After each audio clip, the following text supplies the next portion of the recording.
இன்றைக்கி இன்னும் தூங்கலை. இப்போ தான் மம்மு சாப்பிட்டாங்க. ப்ளே பண்ணிகிட்டு இருக்காங்க. கொஞ்ச நேரம் கீழே தான் போட்டிருக்கோம். சுச்சுக்குட்டி எது குட் நைட் சொல்லு எல்லாத்துக்கும். சுஜு பாருங்க, காலு கையை உதறி. இன்னும் குப்பரிக்கு அடிக்கல. இன்னும் கொஞ்ச நேரத்தில் அதுவும் பண்ணிடுவார் சார். என்னம்மா என்ன சுஜு அச்சக்கு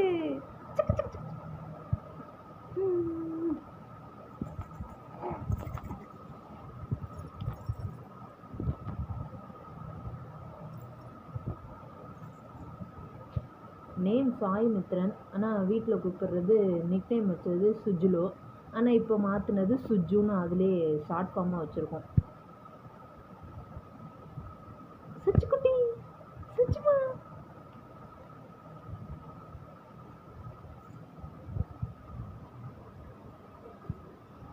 மம்முலாம் குடிச்சாச்சு. இப்போ தொட்டியில் போட்டு ஆட்டினா தூங்கிடுவார். சரி கொஞ்ச நேரம் அவங்க விளாண்டுட்டு இருந்துட்டு அப்புறமா தூங்க வைக்கலான்னு போட்டிருக்கோம். என்னம்மா என்ன சுஜு என்னடி இது என்ன பண்ணுறீங்க கீழே படுத்துட்டு